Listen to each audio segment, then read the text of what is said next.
Imagina que te encuentras con una criatura invocada que ha sido desechada, una chica con un cuerno roto, un par de alas deformes y una mirada vacía, sin rastro de emociones. Entonces decides salvarla, con el simple deseo de verla sonreír al menos una vez. La historia comienza con un joven mago, que, mientras caminaba por la ciudad, se encontró con una chica con un cuerno roto, un par de alas deformes y una mirada vacía, algo conocido como un familiar abandonado. Los familiares invocados con éxito tienen la felicidad asegurada, mientras que los fracasos simplemente son desechados. El joven mago se acercó a la chica y, con una sonrisa arrogante, le preguntó con qué defectos había nacido. Ella respondió con solo 3 palabras: cuernos, alas y emociones.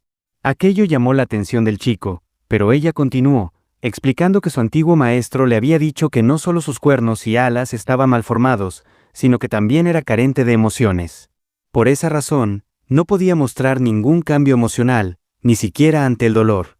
En palabras de su maestro, ella era un total fracaso y, como tal, fue desechada. Al escuchar esto, el chico sonrió, diciendo que le parecía interesante. Luego, acercándose un poco más, le dijo que, como mago, le daban ganas de comprobar por sí mismo si era cierto que ella no mostraba emociones.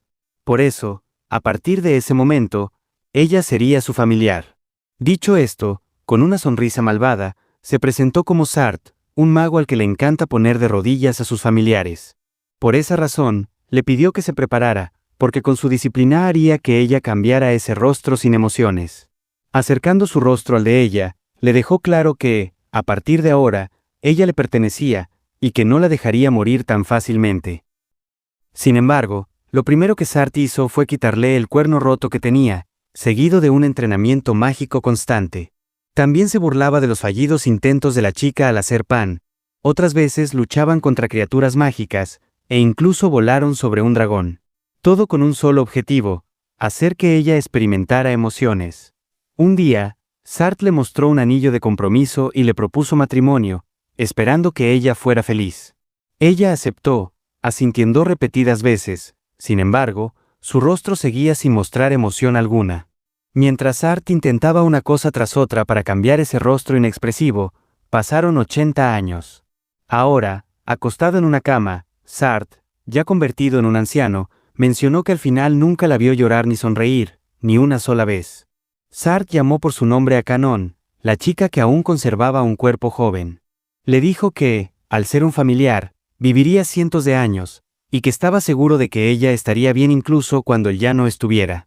Luego le dijo que esta sería su última orden, y que estaba bien si fingía.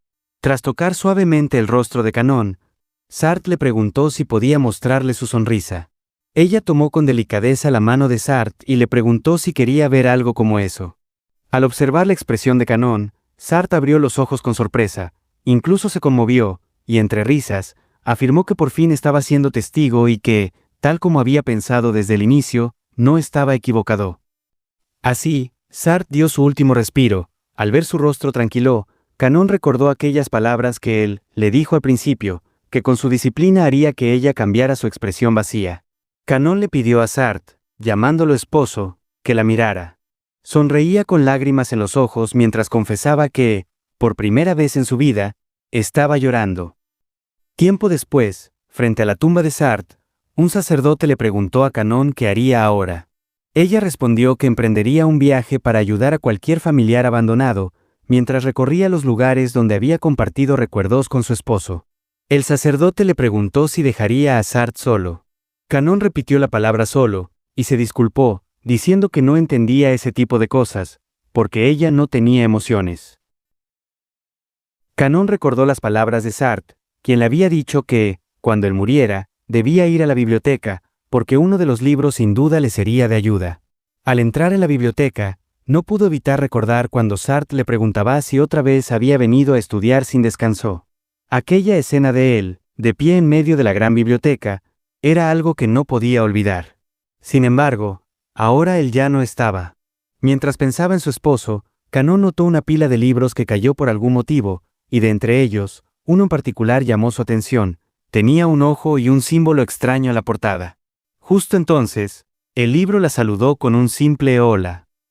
Sin dudarlo, Canon sacó su varita, lista para lanzar un hechizo. El libro intentó decir que ella debía de ser Canón, la familiar, pero no tuvo tiempo de continuar, pues Canón lanzó un hechizo que por muy poco no lo golpeó. Acto seguido, le preguntó quién era y qué hacía en ese lugar. Molesto, el libro le pidió que esperara y le reclamó como una intrusa como ella se atrevía a lanzarle un hechizo. Después se presentó, él era el libro mágico viviente Vibrio, familiar del señor Sartre. Canón le preguntó si se refería a su esposo. Vibrio le explicó que, antes de morir, Sartre le había pedido que la ayudara, ya que todo su conocimiento y su magia estaban registrados en él. Por eso, si había algo que ella no entendiera, podía preguntarle sin importar qué fuera. Aquello llamó la atención de Canón, quien dijo que entonces tenía una pregunta. Vibrio le preguntó cuál era. Canón, sin rodeos, le pidió que le dijera cómo resucitar a los muertos, una pregunta que sin duda sorprendió a Vibrio.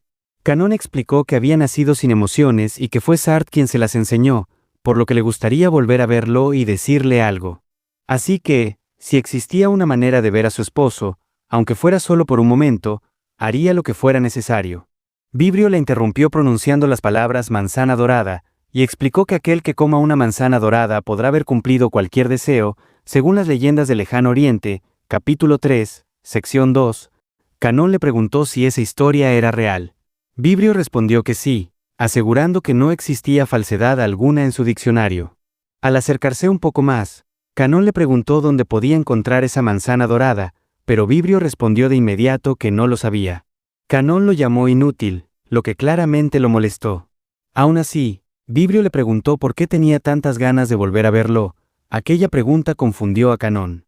Entonces, Vibrio le explicó que la relación que ella tenía con su esposo era la de amo y sirviente, por lo que su libertad había estado completamente controlada, y que él incluso podría volver a encadenarla. Canón respondió que era cierto, ella era un familiar y su maestro, un mago. Admitió que hubo momentos en los que lamentó ser tratada como una herramienta. Sin embargo, su esposo la trató como a una persona. Dedicó su vida a ella, liberándola una a una de las cadenas que la retenían. Y aunque Canón no logra comprender del todo el sentimiento de querer a alguien, sí sabía que sentía algo por su esposo. Por eso quería estar con él para siempre, y con una leve sonrisa, afirmó que de eso estaba segura.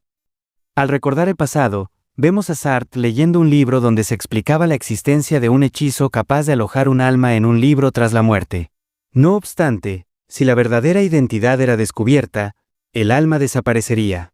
Sartre sonrió, siguió las instrucciones y realizó el hechizo. De vuelta al presente, Vibrio le dijo a Canón que su maestro era una persona solitaria y que seguramente pensaba que el amor y el afecto eran obstáculos para la investigación. Canón respondió que ya lo sabía, pues su esposo definitivamente diría algo así. Mientras sujetaba a Vibrio, comentó que se sentía extrañamente húmedo, pero el libro respondió que no era más que su imaginación. Recordando el pasado, antes de que Sartre salvara a Canón, vemos como una criatura deforme le preguntaba si ella también había sido desechada, al igual que él. Sin embargo, Canón se mantuvo en silencio. Entonces, la criatura se acercó aún más, hasta el punto de tocarla, y mencionó que nadie volvería a mirarlos nunca más, que simplemente desaparecerían solos, sin que nadie se diera cuenta. Justo entonces, Canón abrió los ojos repentinamente, todo había sido un mal sueño. Al notarlo, Sartre, quien estaba sentado a su lado, le preguntó si ya había despertado. Al verlo, Canón le preguntó qué estaba haciendo despierto. Algo irritado, Sartre respondió que, a diferencia de ella, él no era un holgazán, y añadió que sus quejidos habían sido tan ruidosos que no lo habían dejado dormir, algo que claramente no le gustó a Canón. Sin embargo, con un tono más preocupado, Sartre le preguntó si había sido el mismo sueño de siempre. Ella respondió con un decaído sí. Sartre entonces le dijo que, si aún estaba asustada por su pasado, era porque todavía tenía mucho que aprender de su entrenamiento. Ante esto, Canón respondió que practicaría más. Aún así, no pudo evitar preguntarse qué estaba investigando su maestro a esas horas. Al notar una pila de libros, tomó uno y descubrió que se trataba de un libro informativo sobre plantas y setas omníferas. Entonces le preguntó si acaso estaba preparando una medicina para ayudarla a dormir. Algo avergonzado, Sartre le dijo que no era así y le pidió que no fuera tan engreída.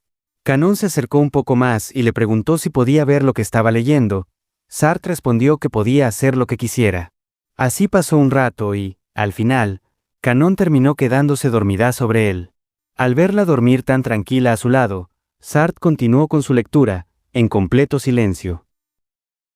En otro momento, Canon recordó cuando, al fallar su hechizo, su antiguo maestro le dijo que ella realmente no tenía esperanzas y no podía gestionar ni siquiera un simple hechizo de ese nivel. Como castigo, le ordenó que debía comerse todo el desastre que había creado.